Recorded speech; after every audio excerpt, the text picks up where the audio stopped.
सुबह घर से निकलते समय पूरा कॉन्फिडेंस होता है कि आज तो हम सारा काम खत्म कर देंगे, लेकिन ऑफिस पहुंचते ही जैसे ही लैपटॉप को खोलते हैं उसमें 15 टैब्स ओपन हो जाती हैं, व्हाट्सएप पे नोटिफिकेशन आने लगते हैं, कहीं से मेल आ रही होती है और बगल में कोई कॉल पर बात कर रहा होता है। सामने फाइल्स का ढेर लगा रहता है और आधे घंटे बाद हम स्क्रीन्स को देख रहे होते हैं, लेकिन दिमाग कहीं और होता है। फिर हम खुद को ब्लेम करते हैं, यार मेरा तो ये फोकस ही खराब हो गया है। लेकिन एक इंटरेस्टिंग सवाल है, क्या प्रॉब्लम हमेशा हमारे फोकस में होती है या कभी कभी उस स्पेस में होती है जहां पर आप काम कर रहे होते हैं? क्योंकि मॉडर्न न्यूरोसाइंस और एंशिएंट इंडियन आर्किटेक्चरल थिंकिंग दोनों एक बहुत इंटरेस्टिंग बात की ओर इशारा करते हैं। आपका एनवायरनमेंट सिर्फ आपके आसपास नहीं होता है, वो आपके नर्वस सिस्टम के साथ लगातार इंटरेक्ट कर रहा होता है। यानी आपका ब्रेन सिर्फ लैपटॉप पर चल रही उस एक्सेल शीट को नहीं देख रहा होता है, वो साथ साथ बहुत कुछ पढ़ रहा होता है। पीछे कौन चल रहा है, कितना नॉइस है, डेस्क कितना क्लटर्ड है, रूम बंद है या नहीं, लाइट कैसी है, और आपकी आंखों के सामने नेचर है या सिर्फ एक और स्क्रीन खुली हुई है। मॉडर्न साइंस में एनवायरनमेंट और ब्रेन के इस रिलेशनशिप को समझने वाला एक ग्रोइंग फील्ड है, न्यूरो आर्किटेक्चर। अगर मैं अब इसको सिंपल लैंग्वेज में आपको समझाऊं तो जिस जगह पर आप रहते हैं, आप काम करते हैं, उसका डिजाइन आपके स्ट्रेस, अटेंशन, मूड और बिहेवियर को इन्फ्लुएंस कर सकता है। अब इंटरेस्टिंग बात यह है कि भारतीय परंपरा में भी स्थान को केवल ईंट, पत्थर और दीवारों का अरेंजमेंट नहीं माना गया है। वास्तु में स्थापत्य की परंपरा में स्पेस, डायरेक्शन, लाइट, ओपननेस और ह्यूमन एक्सपीरियंस के बीच संबंध को बहुत महत्व दिया गया है।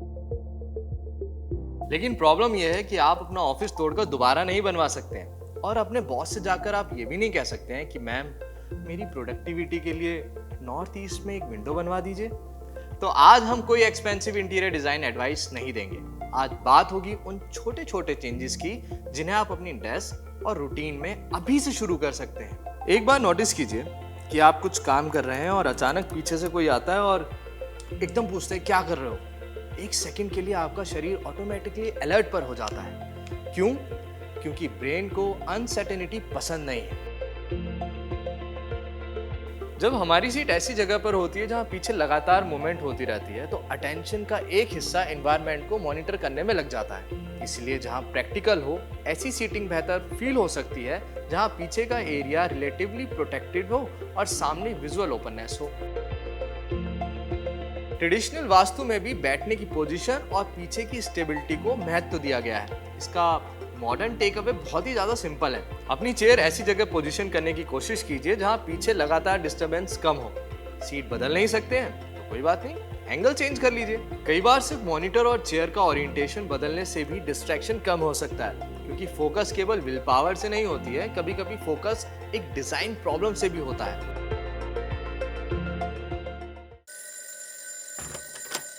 अब एक बार आप अपनी जरा टेबल देखिए।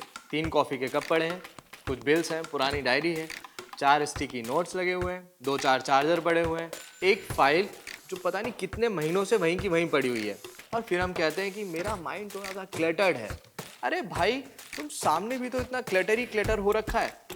हर विजिबल ऑब्जेक्ट अटेंशन मांगता है, और हो सकता है कि कॉन्शियसली आप उसे इग्नोर कर रहे हो, लेकिन cluttered visual environment cognitive load बढ़ा सकता है और अटेंशन को फ्रेगमेंटेड फील करा सकता है। इंडियन स्पेशल ट्रेडिशंस में भी कुछ हिस्सों को हल्का, साफ और अनक्लटर्ड रखने पर जोर मिलता है। आपका पूरा ऑफिस मिनिमलिस्ट नहीं हो सकता। तो अब आप एक रूल बनाइए, जो चीज आज के काम की नहीं है उसको सामने मत रखिए। दिन शुरू होने से पहले 2 मिनट, दिन खत्म होने से पहले 2 मिनट। डेस्क रीसेट, क्योंकि कभी कभी अगले दिन की प्रोडक्टिविटी रात की 2 मिनट की सफाई से भी शुरू होती है। हमारे दिन का एक नॉर्मल पैटर्न देखिए। सुबह जैसे हम उठते हैं, मोबाइल की स्क्रीन, फिर कार की स्क्रीन, फिर लैपटॉप की स्क्रीन, लंच में जब रील देखते हैं तो मोबाइल की स्क्रीन, फिर लैपटॉप, घर जाकर टेलीविजन। हमारा विजुअल वर्ल्ड धीरे धीरे रेक्टेंगल से भर गया है। लेकिन ह्यूमन नर्वस सिस्टम स्क्रीन्स के बीच इवॉल्व नहीं हुआ है। इसलिए मॉडर्न आर्किटेक्चर में एक कॉन्सेप्ट बहुत पॉपुलर हुआ है, बायोफिलिक डिजाइन। यानी वर्क स्पेस में नेचर के एलिमेंट्स को वापस लाना होगा। Plants, natural light, would texture, outdoor views और नेचुरल पैटर्न्स। भारतीय दर्शन में प्रकृति को मनुष्य से अलग नहीं देखा गया है। पंचमहाभूत की अवधारणा भी यही याद दिलाती है कि हमारा अस्तित्व प्रकृति से है, डिस्कनेक्टेड नहीं है। तो आपकी डेस्क के लिए एक टेक अवे, एक छोटा प्लांट रख सकते हैं, लेकिन प्लांट को प्रोडक्टिविटी मशीन मत समझ लेना। एक मनी प्लांट रख सकते हैं, लेकिन ऐसा नहीं होगा कि उससे प्रमोशन मिल जाएगा। बात यह है कि नेचुरल एलिमेंट वर्क स्पेस को साइकोलॉजिकल सॉफ्टर, कामर और लेस अनप्रोडक्टिव महसूस करा सकते हैं। यानी आपकी डेस्क सिर्फ काम करने की मशीन ना लगे, उसमें थोड़ा सा लाइफ भी दिखाई दे। एक और मॉडर्न प्रॉब्लम, हम 8 घंटे ऑफिस में होते हैं और हमारी आंखें लगभग पूरी ड्यूरेशन एक ही दूरी पर फोकस करती रहती हैं। लैपटॉप, मोबाइल, और फिर शाम तक सिर भारी लगने लगता है, माइंड एग्जॉस्टेड। हम सोचते हैं कि भैया आज तो हमने बहुत काम किया, लेकिन कई बार आपने काम तो कम किया होता है और विजुअल फटीग ज्यादा गैदर की होती है। इसलिए बीच बीच में दूर देखना बेहद यूजफुल हैबिट होती है। खिड़की के बाहर देखिए, पेड़ की तरफ देखिए, आसमान की तरफ देखिए, किसी डिस्टेंट ऑब्जेक्ट की तरफ देखिए। इंडियन स्पेशल थॉट में ओपननेस और आकाश के तत्व को साइकोलॉजिकल स्पेशल महत्व दिया गया है। मॉडर्न पर्सपेक्टिव से देखें तो पॉइंट बहुत सिंपल है। आपका ब्रेन लगातार टनल विजन के लिए नहीं बना है। हर घंटे 2-3 मिनट स्क्रीन से अटेंशन हटाइए, खड़े हो जाइए, दूर देखिए। हर ब्रेक का मतलब ये नहीं होता है कि आपने मोबाइल उठाया और वो इंस्टाग्राम देखने लगे, क्योंकि मोबाइल लैपटॉप का ब्रेक नहीं है, वो तो बस एक छोटा सा स्क्रीन है। आज का ऑफिस मॉडर्न है, लेकिन मॉडर्न ऑफिस की एक बहुत बड़ी प्रॉब्लम है नॉइस। अब कहीं पर मीटिंग चल रही है, कोई रील चला रहा है, कहीं प्रिंटर, कहीं डिस्कशन, कहीं लगातार नोटिफिकेशन की साउंड आ रही है। प्रॉब्लम सिर्फ लाउड साउंड नहीं है, प्रॉब्लम है अनप्रिडिक्टेबल साउंड।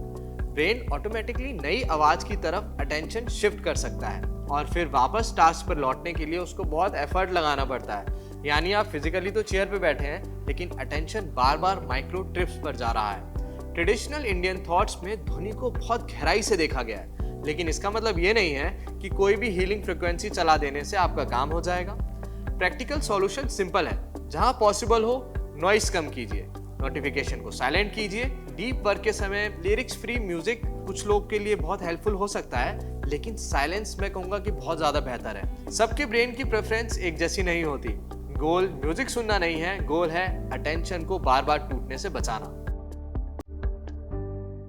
क्या आपने कभी नोटिस किया है कि कुछ मीटिंग रूम्स में आप 10 मिनट बैठिए और नींद आने लगती है? आप सोचते हैं कि प्रेजेंटेशन बोरिंग है।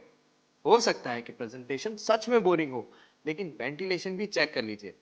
क्लोज इंडोर स्पेस में पुअर वेंटिलेशन और इंक्रीज हुआ CO2 लेवल कॉग्निटिव परफॉर्मेंस और अलर्टनेस को प्रभावित कर सकता है। यानी रूम विजुअली प्रीमियम हो सकता है, लेकिन ब्रेन के लिए कंफर्टेबल हो ये जरूरी नहीं है। हमारी ट्रेडिशनल आर्किटेक्चरल थिंकिंग में नेचुरल वेंटिलेशन, कोर्टयार्ड, सनलाइट और एयर फ्लो का बहुत महत्व था। आज हम हर ऑफिस में विंडो नहीं खोल सकते हैं, लेकिन कुछ चीजें कर सकते हैं। लंच ब्रेक में बाहर निकलिए, 5-10 मिनट वॉक कीजिए, नेचुरल लाइट देखिए, फ्रेश एयर लीजिए। क्योंकि ब्रेक का मतलब ये नहीं है कि चेयर पर बैठकर फूड डिलीवरी ऐप को स्क्रॉल करते रहिए, क्योंकि ब्रेन को कॉफी से ज्यादा एनवायरनमेंट चेंज चाहिए होता है। आप पूरी बात को समझिए। हम प्रोडक्टिविटी की प्रॉब्लम का सॉल्यूशन हमेशा बड़े लेवल पर ढूंढते आए हैं। New laptop, new app, new planner, new productivity system, new AI tool. लेकिन शायद आपने 7 प्रोडक्टिविटी ऐप डाउनलोड करके रखे हैं और आपकी टेबल पर पिछले मंगलवार का कॉफी का कप अभी भी रखा है। यही तो आयरनी है। हम ब्रेन को ऑप्टिमाइज करना चाहते हैं, लेकिन उस एनवायरनमेंट को इग्नोर करते हैं जिसमें ब्रेन 8 से 10 घंटे काम कर रहा होता है। यही न्यूरो आर्किटेक्चर की सबसे इंपॉर्टेंट लर्निंग है। Space is not passive. वो आपको फोर्स नहीं करती, लेकिन वो आपके बिहेवियर, अटेंशन और इमोशनल स्टेट को इन्फ्लुएंस कर सकती है। और इंडियन आर्किटेक्चर ट्रेडिशन की एक बड़ी इंसाइट्स ये भी है, स्थान केवल रहने की जगह नहीं है, स्थान और मनुष्य के बीच में एक रिलेशनशिप होता है। इसलिए आज आपको ऑफिस रिनोवेट नहीं करना है, बस ऑब्जर्व करना है। क्या पीछे कांस्टेंट मूवमेंट है? क्या डेस्क क्लटर्ड है? क्या पूरे दिन नेचर का एक ग्लिम्स भी नहीं मिलता? क्या ब्रेक में आप भी दूसरी स्क्रीन देखने लगते हैं? क्या नोटिफिकेशंस आपका अटेंशन चला रही है? क्या आप पूरे दिन क्लोज रूम में बैठे रहते हैं? इसमें से सिर्फ एक चीज बदल कर देखिए। आज डेस्क साफ कीजिए, कल को चेयर का एंगल एडजस्ट कीजिए, हर घंटे स्क्रीन से नजर हटाइए, लंच के बाद वॉक पर बाहर जरूर जाइए। और फिर खुद ऑब्जर्व कीजिए आपके काम करने का अनुभव में क्या फर्क आया है। क्योंकि हो सकता है हर बार प्रॉब्लम आपके डिसिप्लिन की ना हो, हर बार आपका ब्रेन लेजी ना हो। कभी कभी आपका एनवायरनमेंट आपके ब्रेन से उसकी कैपेसिटी से ज्यादा अटेंशन मांग रहा होता है। तो अगली बार जब काम में मन ना लगे, खुद को ब्लेम करने से पहले एक बार अपने आसपास जरूर देखिए। हो सकता है प्रॉब्लम आपके माइंड में ना हो, उसके एनवायरनमेंट में हो। क्योंकि शायद बेहतर जीवन की शुरुआत हमेशा किसी बड़े रिवॉल्यूशन से नहीं होती। कभी कभी वो सिर्फ एक साफ टेबल, एक शांत कॉर्नर और थोड़ी नेचुरल लाइट और स्क्रीन से हटकर आसमान की तरफ देखने से शुरू होती है। सोल को सब्सक्राइब कीजिए, क्योंकि यहाँ हम सिर्फ ये नहीं पूछते हैं कि हमारे पूर्वज क्या मानते थे, हम ये भी पूछते हैं कि वो क्यों मानते थे। आज साइंस क्या कहती है और उसमें से हमारे जीवन में सचमुच क्या काम आ सकता है।